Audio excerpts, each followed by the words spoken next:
இந்த நாளிலும் நம்ம தியானத்துக்காக எடுத்துக்கொண்ட வார்த்தை பரிசுக்காக இலக்கை நோக்கி ஓடுகிறது. பொதுவா இந்த உலகத்துல ரெண்டு வகையான ஜனங்கள் இருக்கிறார்கள். ஒருவர் தோல்வியுற்றவர்கள், இன்னொருவர் வெற்றியாளர்கள். இந்த தோல்வியுற்றவர்கள் தங்களுக்கு கிடைக்க ஆப்பர்ச்சுனிட்டி எல்லாம் விட்டு அவர்கள் அந்த லெக்கை நோக்கி ஓடாமல் இருக்கிறவர்கள் தான் தோல்வியுற்றவர்கள். ஆனால் அதே நேரத்தில் வெற்றியாளர்கள் ஒரு குரூப், ரெண்டே வகை தான். ஸோ அந்த வெற்றியாளர்கள் அவர்கள் தேவனுடைய சித்தத்தை செய்து தனக்கு வாழ்க்கையில இதுதான் ஒரு கோல், அவர்கள் அதை அச்சீவ் பண்ணி ஓடுகிறவர்கள் வெற்றியாளர்கள் என்று வேதம் நமக்கு அழகாக சொல்லுகிறதை நாம் பார்க்க முடிகிறது. இந்த தோல்வியுற்றவர்கள் பார்த்தீங்கன்னா ஒரு இதுல ஏதாவது தோற்று விட்டால் மன சோர்விலும் வருத்தத்திலும் அவர்கள் சிக்கிக்கொண்டு அதுல இருந்து எழும்ப முடியாதவர்களாக காணப்படுகிறார்கள். ஆனால் ஒரு வெற்றி பெறுகிறவர்களை பார்த்தீங்கன்னா சின்ன சின்ன தோல்விகள் வந்தா கூட அதுல இருந்து உடனே எழும்பி விடுகிறதையும் நாம் பார்க்க முடிகிறது. அப்ப யாரு தோல்வியுற்றவர்கள், யாரு வெற்றியாளர்கள் என்று பார்க்கும் பொழுது, ஒரு ஓட்டப்பந்தயம் இருக்குது, இல்ல ஒரு ஸ்போர்ட்ஸ் இருக்குது, அவங்க தோட்ட உடனே அவங்க தோல்வி வச்சவர்கள் அல்ல. சரிங்களா? அந்த மீனிங் இல்லை இது. ஏனென்றால் அவர்கள் இன்னொரு நாளும் ஓடலாம், என்னைக்கோ ஒரு நாள் ஒரு வெற்றியை பெறலாம். அதனால ஏதோ ஒரு மேட்சில் தோட்ட உடனே அவர்கள் தோல்வியுற்றவர்கள் என்று நாம் கருத முடியாது. அதே போலதான் நாம் நம்முடைய வாழ்விலும் ஏதோ ஒரு தோல்வி, நம்முடைய வாழ்வில ஒரு தோல்வி ஒரு நாள் வந்த உடனே ஐயோ என் வாழ்க்கை தோற்று போனது என்று வாழ்க்கையை தோற்றுவிட்டவர்களாக நாம் எண்ணக்கூடாது. நாம் ஒரு நாள் இல்ல ஒரு நாள் நாம் வெற்றி பெற முடியும் என்ற நம்பிக்கையிலே நாம் ஓடுகிறவர்கள் தான் உண்மையான வெற்றியாளர்கள். தோற்ற உடனே சோர்ந்து போகிறவர்கள் அல்ல. தோற்றாலும் ஒரு இலக்கை நோக்கி நான் நிச்சயமாக இதை அச்சீவ் பண்ணுவேன் என்று சொல்லிக்கொண்டு ஓடுகிறவர்கள் தான் வெற்றியாளர்களாக வேதம் சொல்லுகிறது. சோ இந்த வெற்றி முடிவில்லாதது, ஆனால் தோல்வி ஒருபோதும் முடிவானதும் அல்ல என்பதை நாம் உணர்ந்து சிறு சிறு தோல்விகள் நம்முடைய வாழ்க்கையிலே வந்தாலும், ஏதோ ஒரு நாள் ஒரு காரியத்தில் நம்ம தோற்று விட்டாலும் நாம் சோர்ந்து போகாமல் மறுபடியும் நம்முடைய வாழ்விலே ஓடுவதற்காக நாம் அழைக்கப்பட்டிருக்கிறோம்.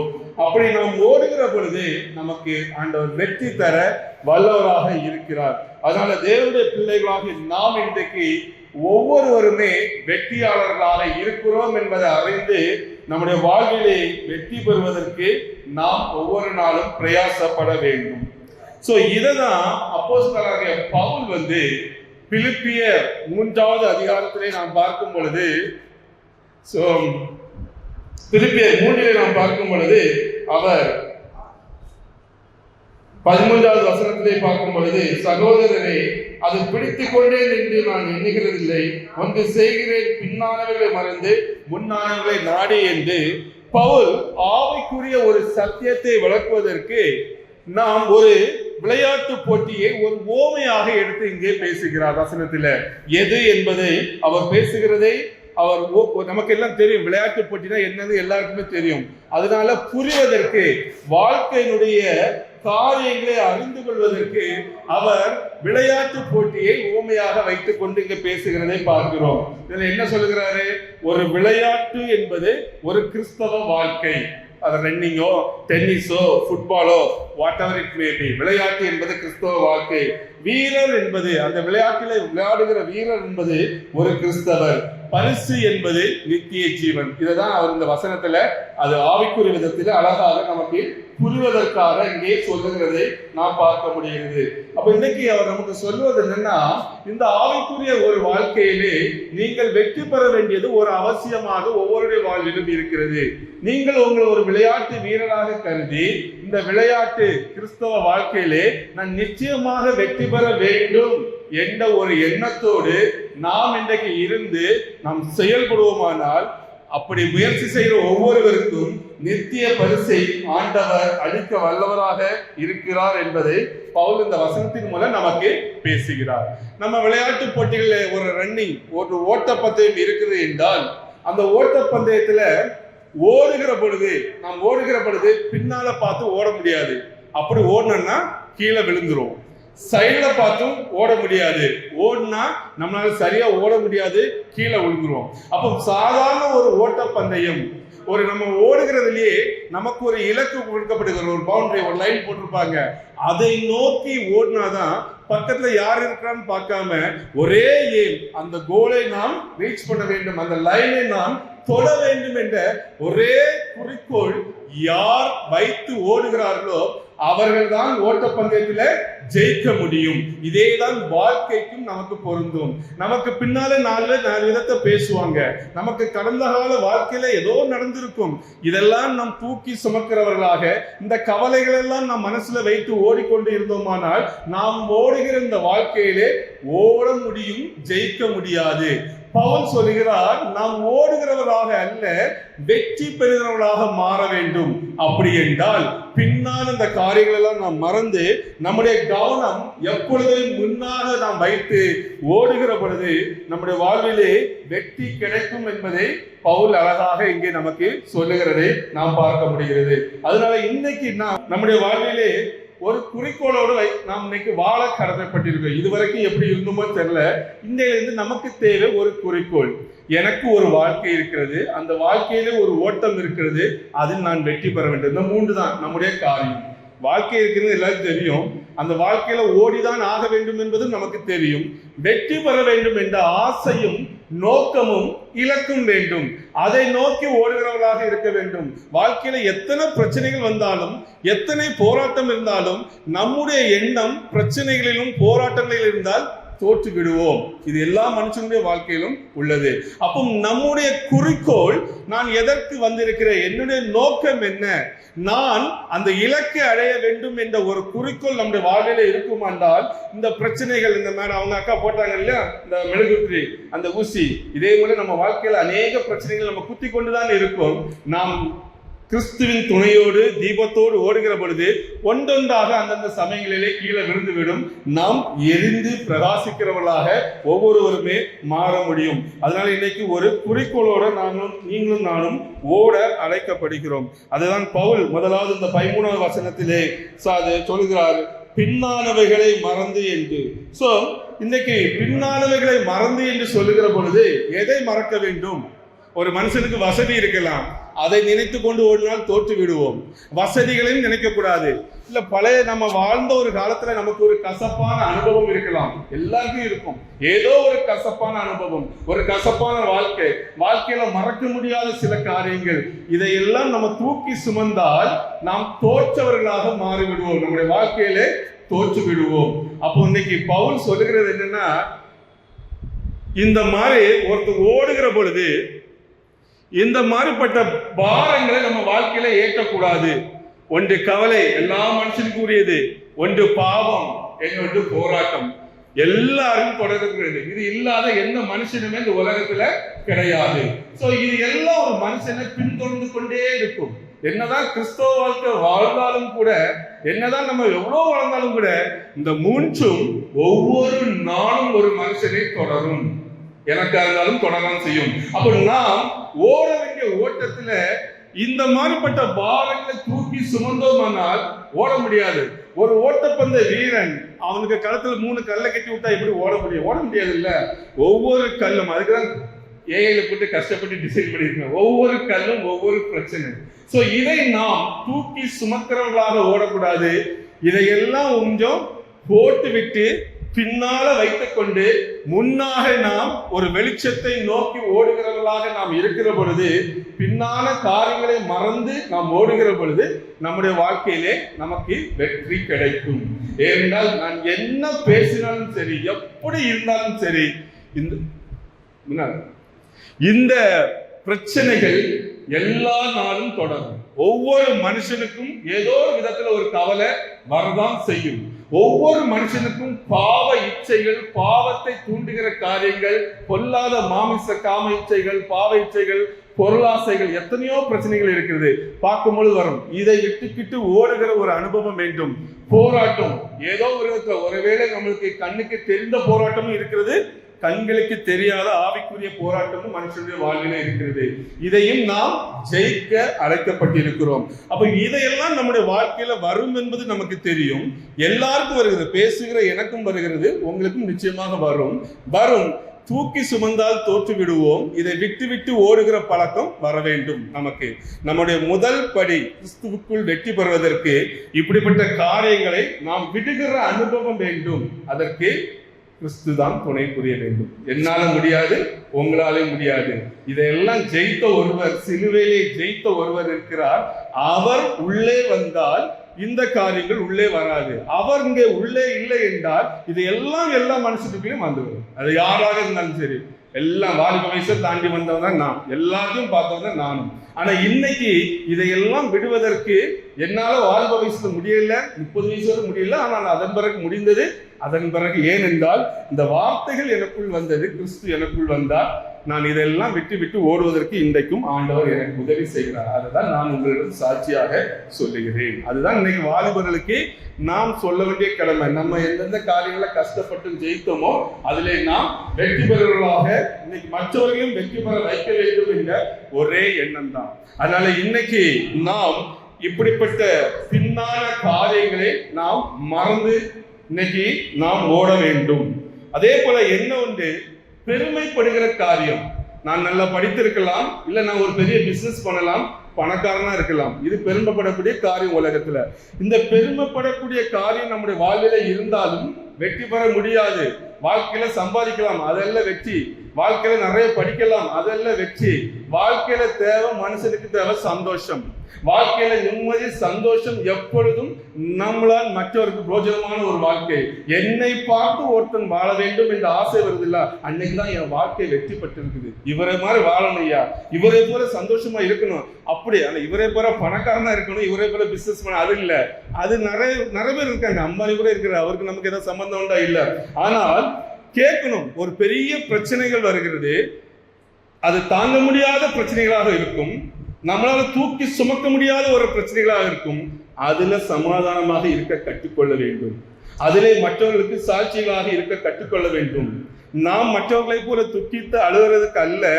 எவ்வளவு பெரிய பிரச்சனை வந்தாலும் அந்த பிரச்சனைகளை பின்பாக வைத்து முன்பாக ஓடுகிற ஒரு அனுபவம் ஒரு மனுஷனுடைய வாழ்க்கையில வந்துவிட்டால், நான் சொல்லுகிறேன், அவர்கள் தான் இன்னைக்கு நான் சொன்ன முதலாவது வெற்றி பெற்ற மனிதர்கள். இது நான் இப்ப பேசிட்டேன். இதை கடைபிடிக்க சாதாரண விஷயம் ஒன்றும் கிடையாது, ரொம்ப கஷ்டம். எனக்கே பல வருஷங்கள் ஆயிருக்கிறது. ஒவ்வொரு காரியங்களையும் விட்டுக்கிட்டு எவ்வளவு பிரச்சனைகள் வந்தாலும் எல்லாத்தையும் ஓரம் கட்டிட்டு சாட்சி தம்பியே இருக்கிறாரு. என்னை அதிகமா பார்த்து இங்க ஒருத்தர் இருக்காரு பகல் ஃபுல்லா. நான் என்னைக்கு ஆபீஸ்ல கோவப்பட்டிருக்கேனாப்பா, யாரையும் திட்டிருக்கேன்னா, ஒரு வருஷம் ஒர்க் பண்ணியிருக்கேன். நான் யாரையும் திட்டினது கிடையாது, யாருக்கும் கோவப்பட்டது கிடையாது. நான் போவேன், சந்தோஷமா இருப்பேன், சந்தோஷமா வரேன். காரணம் நான் அல்ல, எனக்குள் இருக்கிற கிறிஸ்து. சோ அன்றைக்கு நான் மட்டும் டிராவல் பண்ணேன், என் கூட நிறைய பின்னால இந்த 3 சேர்ந்தே வந்துட்டு இருக்குது. அது பிடிச்சி இழுத்துட்டே தொங்கிட்டு போறேன். ஆனால் ஒரு நாள் வாழ்க்கையில இதெல்லாம் நமக்கு செட் ஆகாது, இதை தூக்கிக்கிட்டு நம்மளால ஓட முடியாது, ஓடக்கூடாது என்ற ஒரு எண்ணம் வரும் பொழுது, பட் பான் கிறிஸ்டின், சின்ன வயதிலிருந்தே கிறிஸ்தவனால, ஆனாலும் சின்ன வயசுல இருந்து கிறிஸ்தவனால பைபிள் படிச்சு ஜெபம் பண்ண அனுபவம் எனக்கு கிடையாது. சும்மா நார்மல் கிறிஸ்டின் அவ்வளவுதான். ஆனால் ஒரு நாள் வாழ்க்கையில தாங்க முடியாத ஒரு வேதனை வந்த பொழுது, வாழ்க்கை தொலைஞ்சது, செத்து போகணும்னு கூட நினைச்சிருக்கேன் நான். அப்படி நினைச்ச பொழுது ஒரு நாள் எனக்குள்ள ஒரு யோசனை வந்தது, இயேசுவிடம் ஒரு நாள் போய் பார்ப்போம், ஒரே ஒரு நாள் போய் பார்ப்போம் என்று நினைத்த பொழுது ஒரு சின்ன ஜெபம் பண்ணேன். ஆண்டவரே, அவ்வளவு பிரச்சனைகள் என்ன சுத்தி இருந்தது. ஒரே ஒரு ஜெபம், 2016ஆம் ஆண்டு ஜெபம் பண்றேன். ஈவினிங் 6:30 மணிக்கு ஒரே ஒரு ஜெபம் என்ன தெரியுமா? ஆண்டவரே, ஒரு நல்ல வாழ்க்கை தாங்க. எனக்கு சமாதானம் இல்லாம இருந்தேன். வேற அது என்ன, டிப்ரெஷன் இதெல்லாம் நிறைய இருந்தது, இஷ்டத்துக்கு இருந்தது. சோ சமாதானம் தான் எனக்கு தேவையானதாக இருந்தது. ஒரே ஒரு வாக்கு தான், பெரிய ஜெபம் பண்ணல. எனக்கு ஒரு நல்ல வாழ்க்கை தந்தீங்கன்னா உங்களுக்காக வாழ்வேன். இதுதான் ஜெபம். இது பண்றது கஷ்டமாங்க? ஒண்ணே இல்லை. இந்த ஜெபம் தான் என்னை மறக்க முடியாத ஜெபம். இன்னைக்கு 1 நாள் பண்றோம், 2 hours பண்றோம், அது வேற. என்னுடைய முதல் உருப்படியான ஜெபம், ஆண்டவரே சந்தோஷமான வாழ்க்கையை தாங்க, நான் உங்களுக்காக வாழ்றேன் ஆண்டவரே. என்ன ஒரு ஆச்சரியம்! கேட்ட அடுத்த நிமிஷத்துல இருந்து எல்லாம் தலைகளா மாறிடுச்சு. நினைச்சா அது சொல்லணும்னா நிறைய டைம் ஆகும். ஸோ அவ்வளோ நல்ல ஒரே ஒரு ஜெபத்துக்கு இவ்வளோ பவர் இருக்கான்னு சொல்லிட்டு நானே என்னை குறித்து ஆச்சரியப்படுறேன். எங்கிருந்து சந்தோஷம் வந்ததுன்னு தெரியாது, நான் எப்படி இருக்கிறேன்னு தெரியாது, என்னை அறியாத ஒரு சந்தோஷம். சந்தோஷம் வந்து என்ன பண்றாங்கன்னு தெரியுமா? யாருக்கு அனுபவம் இருக்குதா? சத்தமா பாட்டு பாடுவோம் டாய்லெட்ல போய். என்னுடைய முதல் அனுபவம் அதுதான். என்ன தாங்க முடியாத சந்தோஷம் இல்லை, தாங்க முடியாத சந்தோஷம். அதற்கு முன்பாக தாங்க முடியாத வேதனை, கவலை. அந்த முதல் கல் தான் நமக்கு ரொம்ப ஸ்ட்ராங்கா இருந்தது. இது இந்த கல்லு மூணாவது இந்த கல்லு அந்த கல்லு இருந்தது. 3 கல்லும் ஸ்ட்ராங்கா என்னுடைய வாழ்க்கையில இருந்தது. தாங்க முடியாத அளவுக்கு இருந்தது. ஒரே நிமிஷத்துல தாங்க முடியாத ஒரு சந்தோஷம் உள்ளுக்குள்ள இருந்து வருது. என்னை சுற்றி யாரும் கிடையாது, என் வீட்டுக்குள்ள நான் மட்டும்தான் இருக்கிறேன். இது எப்படிங்க பாசிபிள்? ஏதோ ஒரு மனுஷன் பக்கத்துல நிக்கிறான், ஃப்ரெண்டு இருக்கிறான், ஒரு காமெடி பண்ணிட்டா சிரிக்கலாம், இல்ல ஒரு மூவியை பார்த்து சிரிக்கலாம். ஒருத்தருமே இல்லைங்க, நான் மட்டும் ரூம்குள்ள இருக்கிறேன். வித் இந்த செகண்ட் எனக்குள்ள எப்படி வந்ததுன்னே தெரியாத ஒரு சந்தோஷம். ஃபர்ஸ்ட் டைம் நான் அன்னைக்கு தான் இயேசு கிறிஸ்துவ உணர்ந்தேன். அது வரைக்கும் கிறிஸ்தவன், அன்னைக்கு தான் கிறிஸ்துவ பெற்றவனாக நான் மாறுகிறேன். சரிங்களா? அது வரைக்கும் நேம் ஷேக் இருந்தேன். சர்ச்சுக்கு போவேன், 8 மணிக்கு சர்வீஸ்னா 9 மணிக்கு போவேன், 10 மணிக்கு முடியும்னா 9 வரைக்கும் வந்துடுவேன். மெயினா அந்த காணிக்கை நேரத்தில் போயிட்டு வரீங்களா தான் என்னோட கிறிஸ்தவ வாழ்க்கை. ஜேம்ஸ் சர்ச்சில் போனாலும் பின்னால தான் நிற்பேன், கீழே தான் நிற்பேன். பார்க்கிங் தான் நம்ம ஏரியா. ஸோ இப்படிதான் இருந்திருக்கேன் நான். ஸோ இன்னைக்கு சபையா பிரசங்கம் பண்ணிட்டு இருக்கேன். பாருங்க எப்படி மாற்றி வச்சிருக்காருன்னு பாருங்க.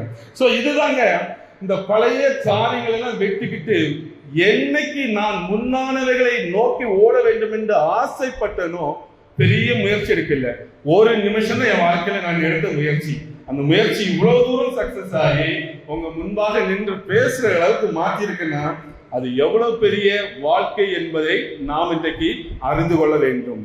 ஒரு மனுஷனை எப்படி மாற்றுகிறார் என்பதை நாம் இன்றைக்கு அறிந்து கொள்ள நாம் வேண்டும் என்பதுதான் என்னுடைய வார்த்தையாக இன்றைக்கு இருந்துகிறது. ஸோ அதனால பழைய வாழ்க்கையினுடைய தவறுகள், பழைய வாழ்க்கையினுடைய காயங்கள், பழைய வாழ்க்கையினுடைய பாவங்கள், பழைய வாழ்க்கையினுடைய கவலைகள், பழைய வாழ்க்கையினுடைய போராட்டங்கள், இதையெல்லாம் நாம் மறந்து புதிதான ஒரு வாழ்க்கையை கிறிஸ்துவுக்குள் பெற முடியும் என்பதற்கு உங்க முன்பாக நின்று பேசுகிற நான் சாட்சி.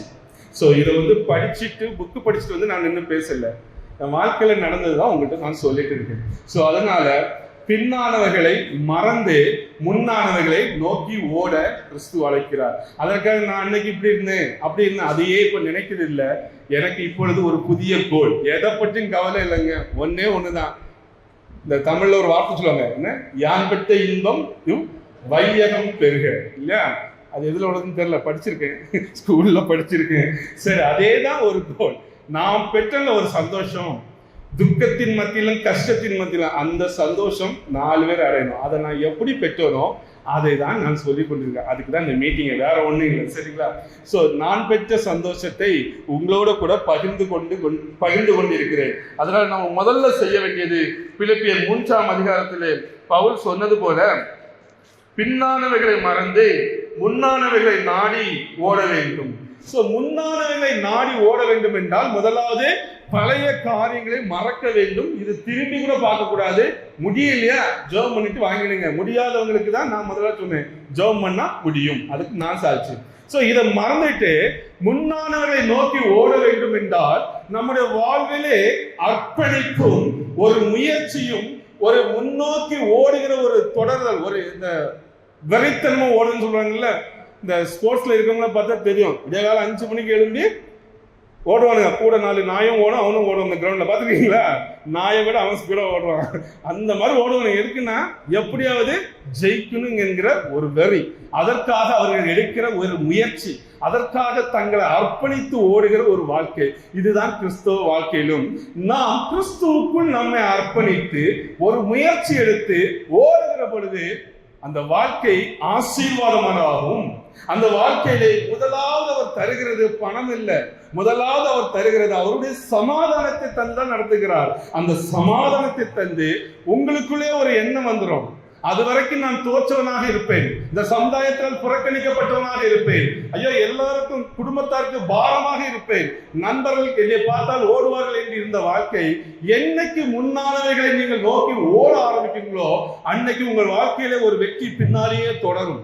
அந்த வாழ்க்கையில வெற்றி நீங்களே உணர்வீர்கள். அதை என்னொருத்த வந்து சொல்ல வேண்டிய அவசியம் இல்லை.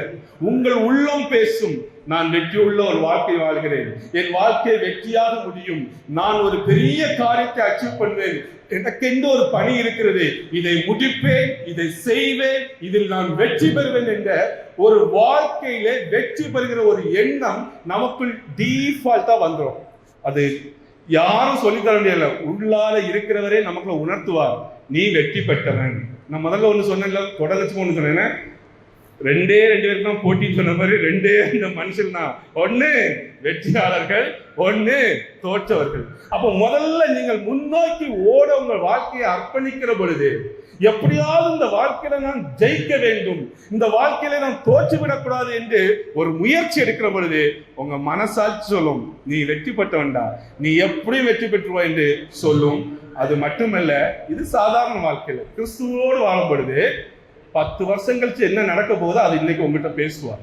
இப்ப நான் ஒண்ணு நடத்துறேன், இந்த செயலெல்லாம் சும்மா என் இஷ்டத்துக்கு ஒண்ணு நடத்தல, என்ன செய்ய போகிறார் என்ற ஒரு தரிசனத்தை எனக்கு கொடுத்ததுனால 10 வருஷம் கழிச்சு இது எப்படி இருக்க போகிறது, எவ்வளவு பெரிய காரியமாக மாறப்போகிறது என்று தெரிஞ்சதுனால இன்னைக்கு சில கஷ்டத்தின் மத்தியிலும் போராட்டத்தின் மத்தியிலும் இந்த காரியங்களை நான் செய்து கொண்டிருக்கிறேன். கிறிஸ்துவுக்குள் வரும் பொழுது கிறிஸ்து கண்ணை மூடிக்கொண்டு உங்களை ஓட சொல்ல மாட்டார், இதுதான் உன் வாழ்க்கையினுடைய கோல் என்று சொல்லி ஓட வைப்பார். நாம் கோலை நோக்கி ஓடுவதற்கு ஈஸியாக இருக்கும். தரிசனத்தை கொடுப்பார், சொப்பனத்தை கொடுப்பார், பேசுவார், சத்தத்தின் மூலம் பேசுவார், வசனத்தின் மூலம் பேசுவார். நான் கிறிஸ்துனுடைய சத்தத்தை கேட்டிருக்கிறேன், கிறிஸ்துனுடைய தரிசனத்தை நான் பார்த்திருக்கிறேன். ஜபிக்கிற பொழுது என் கண்களுக்கு முன்பாக கிறிஸ்துவை பார்த்ததில்லை, அவர் கொடுக்கிற காட்சிகளை நான் பார்த்திருக்கிறேன், என் வாழ்க்கையை குறித்து பேசுகிறதை பார்த்திருக்கிறேன். சொப்பனத்தில் எத்தனையோ தரிசனங்களை கொடுத்திருக்கிறார். என்னிடம் வந்து ஏதோ ஒரு மனிதர்கள் பேசுவார்கள், அந்த வார்த்தைகளை பார்த்தா என் வாழ்க்கைக்கு ஃபியூச்சருக்கு தேவையானதாக இருக்கும். எத்தனையோ காரியங்களுக்கு வழிநடத்தி போகிறார். அதுதான் முன்னோக்கி ஓடுவதற்கு இன்னைக்கு வசதியாக இருக்கிற ஒரு வாழ்க்கை. அப்ப உண்மையான வெற்றி பெற வேண்டும், என் வாழ்க்கையை நான் வெற்றி பெற வேண்டும் என்றால் முன்னோக்கி ஓட வேண்டும். கிறிஸ்துவின் தரிசனத்தோடு முன்னோக்கி ஓடுகிறவர்களாக, அதை பெற்றவர்களாக, அதை வாழ்க்கையில பிடித்து ஓடுகிறவர்களாக ஒரு அனுபவம் இன்னைக்கு உங்களுக்கு வந்துவிட்டால் நீங்கள் வாழ்க்கையிலே வெற்றி பெற்றவர்களாக மாறி விடுவீர்கள். சோ இன்னைக்கு பவுல் அதுதான் சொல்கிறாரு, உன் பழைய வாழ்க்கையை பற்றி கவலை இல்லப்பா, அதெல்லாம் யோசிக்கவே வேண்டாம், அந்த பழசெல்லாம் அப்படியே ஓரமா கட்டிருங்க, பின்னானவர்களை மறந்துருங்க, இனி இன்றிலிருந்து ஒரு புது வாழ்க்கை, முன்னான ஒரு வாழ்க்கை, இந்த வாழ்க்கையை நீங்கள் அர்ப்பணிப்போடு ஓடத் தொடங்குங்கள், ஜெயத்தோடு கிடைக்கும் என்ற நம்பிக்கையோடு ஓடத் தொடங்குங்கள், நீங்கள் இன்றைக்கு வெற்றி பெறுவீர்கள். இதற்கு முக்கியமான ஒரு காரணம் நேர்மறையான வார்த்தைகள். எப்பொழுதுமே உங்க வாழ்க்கையில நெகட்டிவா பேசி பழகாதீங்க. உங்கள் வாயின் வார்த்தைகள்ல உங்க வாழ்க்கை பாதி இருக்கிறது. என்ன வார்த்தை உங்கள் வாயிலிருந்து பயன்படுத்துகிறீர்களோ அதுலதான். ஒண்ணுமே இல்லைன்னு சொன்னாலும் நான் ஜெயம் பெறுவேன் சொல்லுங்க, என் வாழ்க்கையை வெற்றிகரமாக முடியும் என்று நம்பிக்கையோடு பேசுங்க. ஒருபொழுதும் யாரிடமும் நெகட்டிவா பேசி பழகவே பழகாதுங்க. எதை பேசுகிறோமோ அதுதான் நடக்க போகும், நடக்கும். அதுதான் பாதி நம்முடைய வாழ்க்கை. அதனால வாழ்க்கையில முன்னோக்கி ஓடுவதற்கு முதலாவது காரியம், முதல் ஆயுதம் உங்கள் அவரவர் வாயின் வார்த்தைகள், உங்கள் வார்த்தைகள். யார் கோபத்துல கூட நான் சபிச்சு பேசாங்க, உங்களை சபிக்காங்க, என் வாழ்க்கை முடிஞ்சு போச்சு எதுவும் சொல்லாங்க, இதெல்லாம் ஒரு வாழ்க்கை அப்படிலாம் சொல்லாங்க, நான் ஜெயம் பெறுவேன் என்று. ஏனென்றால் நம்மோடு கூட இருக்கிற கிறிஸ்து ஜெயம் பெற்றவர். அவர் நமக்குள் வந்து விட்டால் இந்த மாதிரி வார்த்தையெல்லாம் பேச மாட்டீங்க, பாசிட்டிவா தான் பேசுவீங்க. அதனாலும் நாம் ஒருபோதும் எப்பொழுதும் நெகட்டிவாக பேசி பழகக்கூடாது. நேர்மறையாக பாசிட்டிவோடு பேசி பழக வேண்டும். ஜெயம் பெறுவேன் என்ற ஒரு நம்பிக்கை வேண்டும். இந்த எவரெஸ்ட் மலை தெரியுங்களா, எல்லாரும் படிச்சிருப்பீங்களா? எவரெஸ்ட் இங்கே இருக்குல்ல, நானும் படிச்சிருக்கேன். சரி, அந்த மலையில வந்து ஏறுறதுக்கு ஒரு 2 பேர் வந்தாங்க எவரெஸ்ட் மலையில. அப்போ நிறைய பேர் ஏறி முயற்சி பண்ணியிருக்காங்க, முடியல. அப்போ லாஸ்ட்ல 2 பேர், நியூசிலாந்து ஒருத்தர், நேபாளில ஒருத்தங்க ஏறி மலையில போய் உச்சில டாப்பை தொட்டோன்னா என்ன பிரஸ், இவங்க டிவி சேனல் அந்த பிரஸ்ல வந்து அவங்கள்ட்ட பேட்டி கேட்குறாங்க, நீங்க எப்படி இந்த எவரெஸ்ட் மலையை ஏறினீங்க, எப்படி அந்த ஹைட்டை அச்சீவ் பண்ணீங்க அப்படின்னு சொல்லிட்டு. அப்ப அந்த வெற்றி பெற்ற அந்த நபர் என்ன சொன்னார்னா, ஆமா, நான் பார்க்கும் பொழுது மலை ரொம்ப உயரமாக இருந்தது, ஏற முடியாதது போல் தான் இருந்தது. ஆனாலும் எனக்குள்ள ஒரு எண்ணம் வந்தது. என்னன்னா, இந்த மலை எவ்வளவு உயரமாக இருந்தாலும் சரி, இந்த மலை வளர போகிறதே இல்லை. அது 1000 மீட்டரோ 2000 மீட்டரோ 1,00,000 மீட்டரோ அதை பத்தி பிரச்சனை இல்லை. மலை வளராது, ஒரு கான்பிடன்ஸ். ரெண்டாவது, நான் வலிமை மிக்கவன். நான் இன்னைக்கு இருக்கிறதோட நாளைக்கு சாப்பிட்டு நல்ல பலத்தை ஏற்றிக்கலாம். இன்னைக்கு என்னால 2 கிலோமீட்டர் ஏற முடியும்னா நாளைக்கு நல்ல எக்ஸசைஸ் பண்ணி நாளைக்கு நல்ல உணவா இருந்து என்னால 10 கிலோமீட்டர் நடக்க முடியும். அப்ப மலை வளராது, அவ்வளவுதான், ஸ்டேபிளா இருக்க போகிறது. என்னால வளர முடியும், என்னால அந்த கோலை அச்சீவ் பண்ண முடியும் என்ற நம்பிக்கை வந்தது. நாளுக்கு நாள், ஒரே நாள்ல யாரும் அச்சீவ் பண்ணல. அதற்காக சில முயற்சிகள், அதற்காக சில சரீர பிரயாசங்கள், அநேக முயற்சிகளை எடுத்து ஒரு நாள் எவரெஸ்ட் மலையிலே உச்சியிலே போய் நின்று கொடியை ஏற்றி விட்டார். இன்னைக்கு அவர் தான் நம்பர் 1. சரிங்களா? அவர் பேர் என்ன? ஒருத்தர் ஹிலாரி, எட்மண்ட் ஹிலாரி, இன்னொருத்தர் டென்சிங் நோக்கே, 2 பேர். சரிங்களா? இவங்க 2 பேருடைய மோட்டிவ் இதுதான். ஸோ இன்னைக்கு நமக்கு அப்படிதான். பிரச்சனைகள் ஒரு லிமிட் தான். பிரச்சனையை ஓவர் கம் பண்றதுக்கு உங்கள்கிட்ட ஒரு பலன் இருக்குங்க. அந்த பலன் நமக்கு தெரியாம போச்சு. நம்ம மனிதர்கள் இன்னைக்கு 10 கிலோ தூக்குறவன் நாளைக்கு 50 கிலோ தூக்கலாம். நல்லா சாப்பிட்டு எக்ஸசைஸ் பண்ணா தூக்கலாம். இன்னைக்கு சின்ன பிரச்சனையை ஃபேஸ் பண்றோம், நாளைக்கு பெரிய பெரிய பிரச்சனையை ஃபேஸ் பண்ணலாம். மனதையும் பலப்படுத்தலாம். மனிதருக்கு ஒரு வலிமை இருக்கிறது. நீங்கள் இன்றைக்கு இருக்கிறது போல இல்லை. நீங்கள் வளரக்கூடியவர்கள். நீங்கள் வலிமையை ஏற்றுக்கொள்ள முடியும், சிறந்த வெயிட்டை தூக்க முடியும், வலிமையாக ஒவ்வொரு நாளும் மாற முடியும். இந்த வலிமை மனிதனுக்கு இருக்கிறது.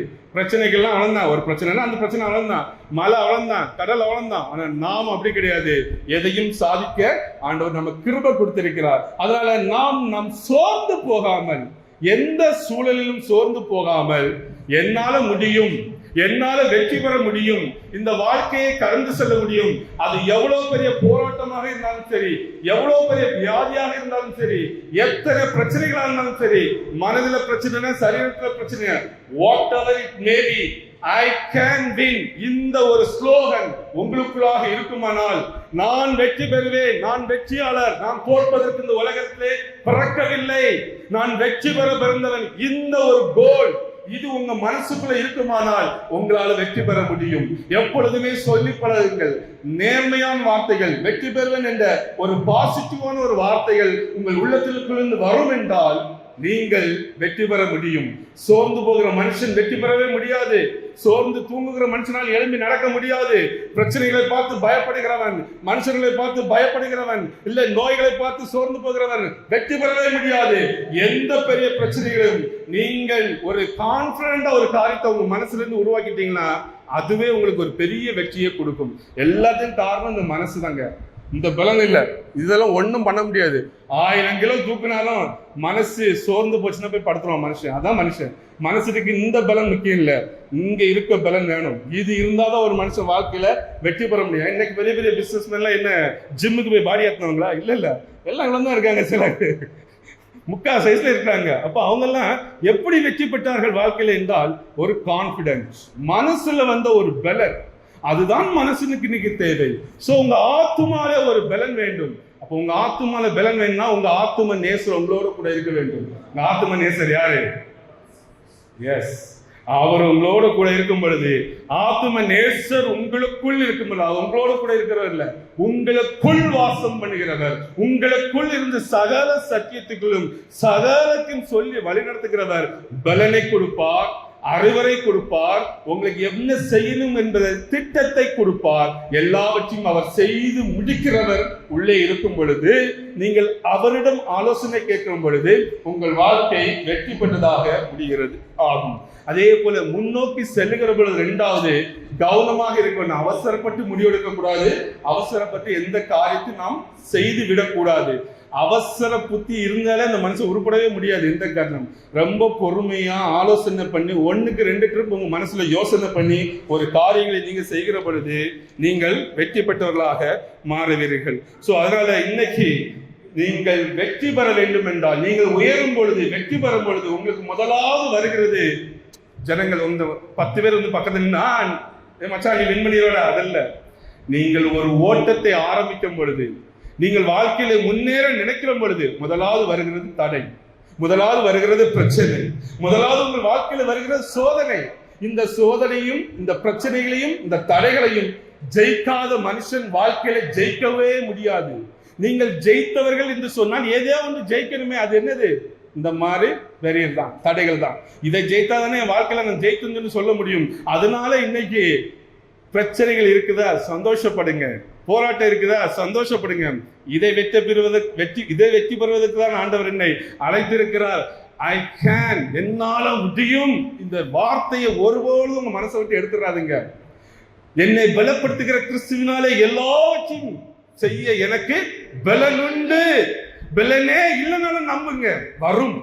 எந்த சூழலிலும் நம்புங்க, வரும். அதுக்குதான் நம்ம அழைக்கப்பட்டு இருக்கிறோம். நீங்க இந்த ஸ்லோகனோடு நடக்கிற பொழுது நீங்கள் வெற்றி பெறுவீர்கள். அதனால சோதனைகளும் கஷ்டங்களும் இல்லாத மனுஷர்கள் உலகத்துல யாருமே இல்லை. சிலவங்களுக்கு அதிகமா இருக்கிறது, சிலவங்களுக்கு கொஞ்சமா இருக்கிறது. எப்படியோ நாம் ஜெயித்துதான் ஆக வேண்டும், ஓடிதான் ஆக வேண்டும்.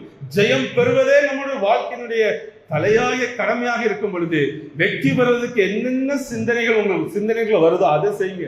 என்னென்ன செய்தால் என் வாழ்க்கையில நான் வெற்றி பெறுவேன் என்று உங்களுக்கு தோணுதோ அதை செய்யுங்க. வேற எதை நோக்கியும் ஓடாதீர்கள். வாழ்க்கையினாலே வெற்றி பெற்றுதான் நான் தோக்குறதெல்லாம் ஒரு வாழ்க்கையா? அந்த வாழ்க்கைக்கு நம்ம ஆசைப்படவே கூடாது. நம்ம முதல்ல என்ன பண்ணிக்கணும், என் வாழ்க்கையில தோல்வி என்பது இல்லைங்கிற ஒரு நினைப்பு மேல இருக்கணும். நம்ம முதலாவது நான் எந்த சூழலும் வெற்றி பெறுவாங்க. நான் யாரு தெரியுமா? அந்த ஒரு என்ன, எங்க அப்பா யாருன்னு சொல்லுவாங்க, அதெல்லாம் தேவையில்லை. நான் யாரு தெரியுமா? நான் வெற்றி பெறுவதுதான் அழைக்கப்பட்டிருக்கிற இந்த ஒரு நம்பிக்கை வந்துட்டாலே போதுங்க. வாழ்க்கையில அநேக காரியங்களை நம்ம வெற்றி பெற முடியும். சோ அப்ப முதலாவது தம்பி 2வது ஸ்லைடு போடுவாங்க. முதலாவது இந்த பிரச்சனைகள் எல்லாம் விட்டு நம்ம ஓடுகிற ஒரு அனுபவம் வேண்டும். 2வது ஒவ்வொரு மனுஷனுக்கும் இது வச்சிருக்க ஒரு பரிசு பொருள். வாழ்க்கையில மறந்துடுறாங்க. சும்மா எல்லாம் யாரும் உலகத்துல பிறக்கல. எல்லாருக்கும் ஒரு கோல் இருக்குது. கிறிஸ்தவர்கள் நமக்கு நித்திய ஜீவன் என்கிற ஒரு பரிசு பொருள் இயேசு கிறிஸ்து உங்களுக்காக எனக்காக வைத்திருக்கிறார். அப்போ வாழ்க்கையில 2 ஓட்டம் இருக்கு. ஒண்ணு உலகத்துக்காக ஓடுகிறது, அதாவது நல்ல வேலை, நல்ல குடும்பம், நல்ல அந்த முயற்சி இருக்கிறது. என்ன ஒண்ணு ஆவிக்குரிய ஒரு ஓட்டம். இயேசு கிறிஸ்து எனக்கு எதை வைத்திருக்கிறார், இதை பெற வேண்டும் என்ற ஒரு ஆசை நமக்குள் இருக்க வேண்டும். சோ அதனால சங்கீதம் 86:11 பார்க்கும் பொழுது, கர்த்தாவே உமது வழியை எனக்கு போதியும், நான் உமது சத்தியத்திலே நடப்பேன் என்று சங்கீதக்காரன் சொல்லுகிறான். அதனால இதை நாம் பெற்றுக்கொள்வதற்கு உங்களால் முடியாது. இந்த நித்திய ஜீவனை பெறுவதற்கு நீங்கள் ஒரே ஒரு வழிதான், இயேசு கிறிஸ்து என்கிற ஒரே வழிதான். அதனால சொல்ல, நானே வழியும் சத்தியமும் ஜீவனுமாக இருக்கிறேன் என்று ஆண்டவர் சொன்னார் என்றால் ஒரே வழி. இந்த கிரீடத்தை பெற்றுக் கொள்வதற்கு இயேசு கிறிஸ்து என்கிற ஒரு வழி இல்லாமல் எந்த வழியும் இல்லை. அதனால்தான் மறுபடியும் சொல்கிறேன், நானே வழி என்று சொன்ன இயேசு கிறிஸ்து இன்றைக்கு உங்கள் வாழ்விலே முழுமையாக இருப்பாரானால் இந்த கிரீடத்தை நீங்கள் பெற்றுக்கொள்ள முடியும். ஒவ்வொரு மனுஷனும் இந்த உலகத்திலே வந்ததற்கு காரணம் ஏதோ ஒரு ஓட்டம் அல்ல.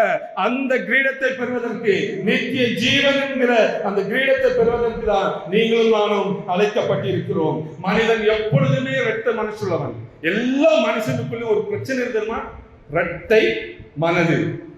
அது நடந்துருமோ, இது நடந்துருமோ, ஐயோ நான் தோத்துருவனோ, ஐயோ அந்த நோய் வந்துருமோ, இந்த நோய் வந்துருமோ, என் வீட்டுல இந்த பிரச்சனை வந்துருமோ. இரட்டை மனதுள்ள மனுஷன் அந்த தான் நமக்கு பெரிய எதிரி. நமக்கு பிரச்சனையே நம்ம மனசை ஒற்றை மனதாக மாத்துங்கள். இரட்டை மனதாக வைத்துக் கொள்ளக்கூடாது. தோல்வி என்கிற எண்ணம் எப்பொழுது உள்ள வந்துட்டாலே நம்ம தோற்று விடுவோம் என்ற அர்த்தம். நம் உள்ளத்துக்குள்ளே எப்பொழுதும் நான் எந்த சூழலிலும் அந்த இரட்டை எண்ணம் நமக்கு வரக்கூடாது. அது நம்மை நிலையற்றவனாகவும் நம்மளை அழிவுக்கு நேராக நடத்தக்கூடிய ஒரு பெரிய பவர் இந்த மனசுல இருக்கிற இரட்டை என்ன சொல்ல, 2 எண்ணம்.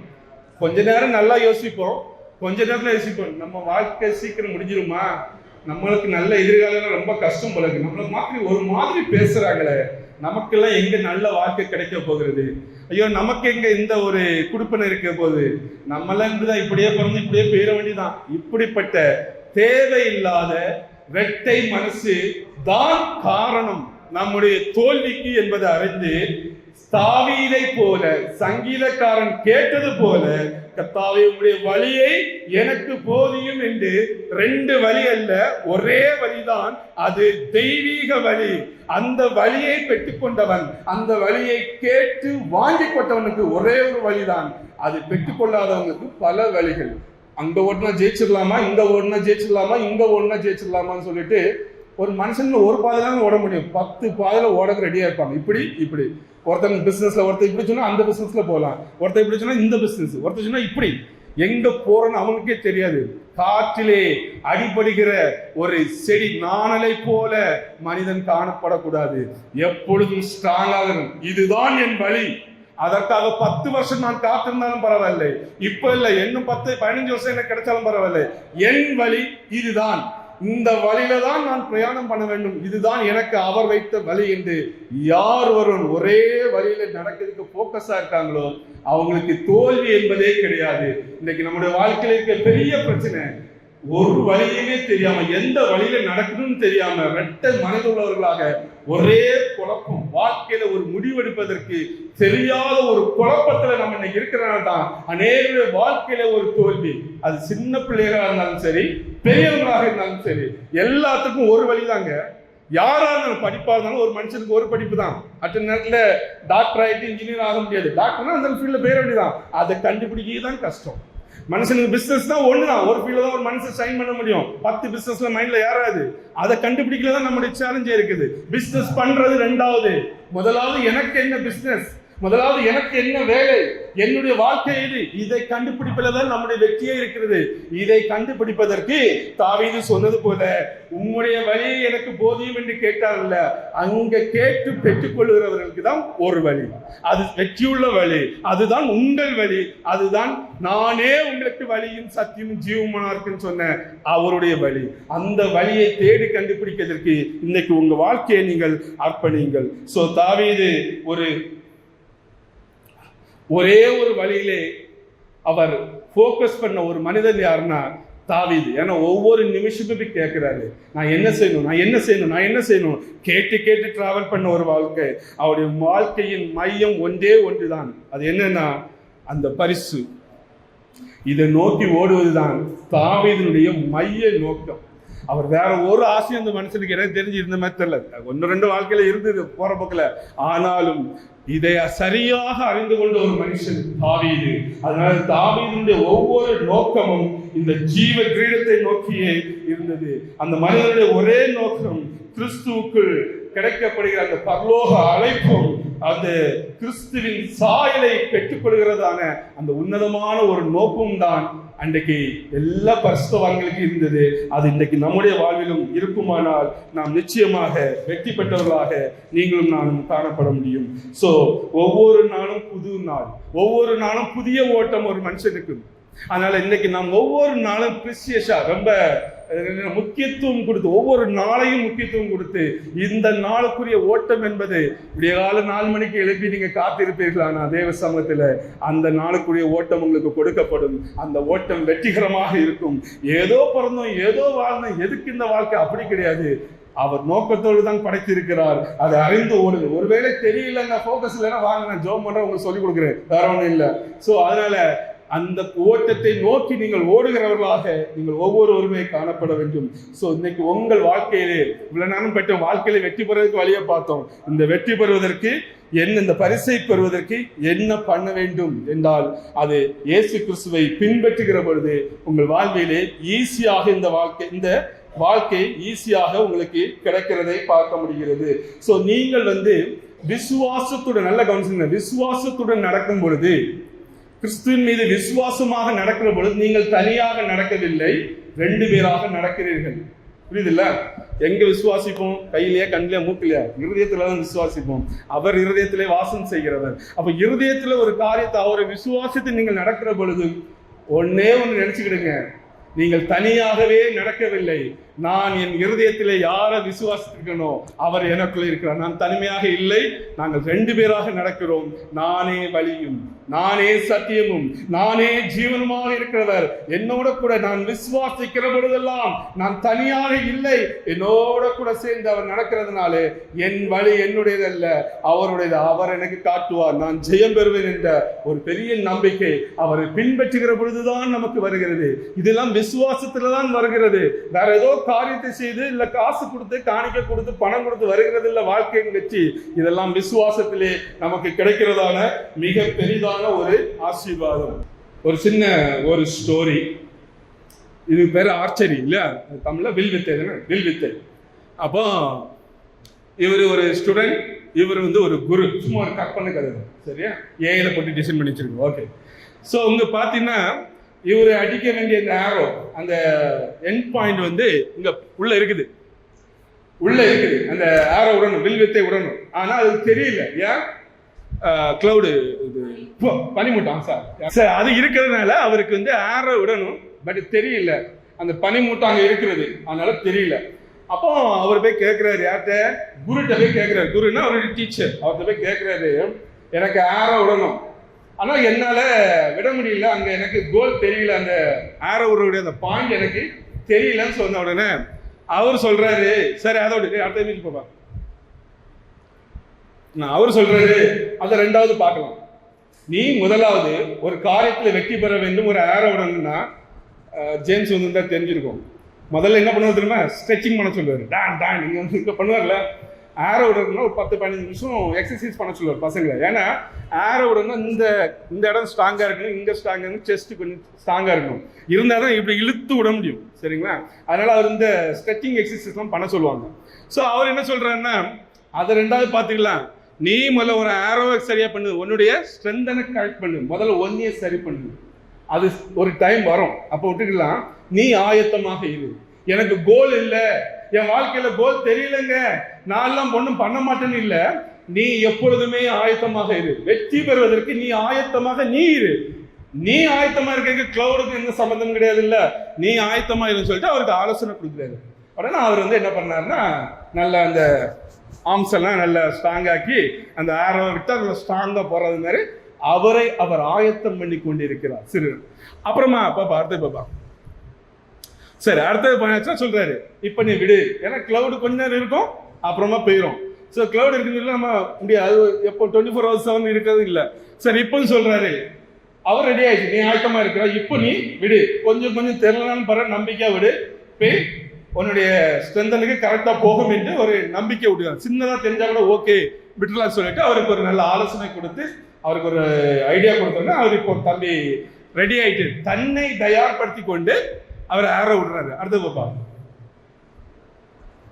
கடைசியில் பார்த்தா அந்த கிளவுடுக்கு மத்தியில் இருக்கிற அந்த இதை போய் கரெக்டாக அவர் அந்த ஆரோ போய் சென்டரில் விழுகிறது, அவர் அச்சீவ் பண்ணுறதுன்னு பார்க்குறோம். இதுதான் நம்ம வாழ்க்கையும். நம்ம வாழ்க்கையில நாளைக்கு 50 வருஷம் கழிச்சு இல்லை 10 வருஷம் கழிச்சு நடக்க போறலாம் உடனே கண்ணுக்கு முன்னால அப்படிலாம் தெரியாது, சரியா? எல்லாம் கிளவுடு மாதிரி மறைவா தான் இருக்கும். நீங்கள் உங்களை ஆயத்தப்படுத்த வேண்டும். எந்த சூழலிலும் மனுஷன் ஆயத்தமாக இருக்கலாம். அது நாளைக்கு தெரியும், பார்த்துக்கலாம், தெரியும் பொழுது பார்த்துக்கலாம், தெரியலன்னா தெரியல முயற்சியை பார்க்கலாம். நீங்கள் உங்களை இன்றைக்கு ஆயத்தம் பண்ணி வைத்துக் கொண்டீர்களா? நீங்கள் எந்த நேரமும் தயாராக இருப்பீர்கள் என்றால் நீங்கள் ஓட்டப்பந்தயத்தை கூட்டணும் ஓடலாம்.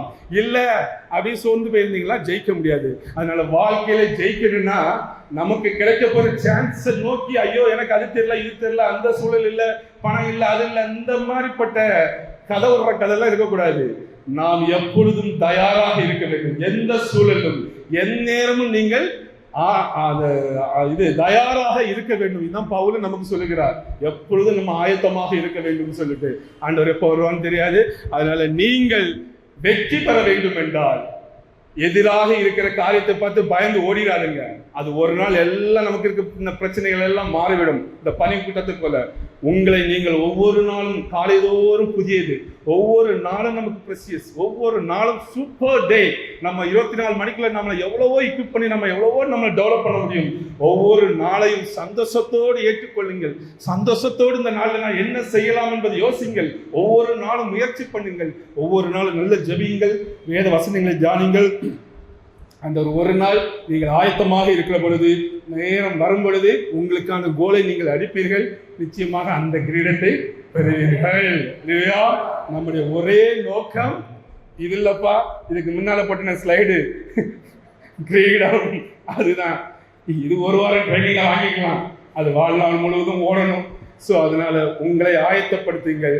உங்களுக்கு வர வேண்டிய பரிசு ஒரு நாள் நீங்கள் ஆயத்தமாக இருக்கிற பொழுது நிச்சயமாக இந்த பரிசு உங்களுக்கு உண்டு உண்டு உண்டு. நம்பிக்கையோடு ஓடுங்கள். ஒவ்வொருவருக்கும் பரிசு உண்டு. கர்த்தர் இந்த வார்த்தைகளை ஆசீர்வதிப்பாராக. ஆமென்.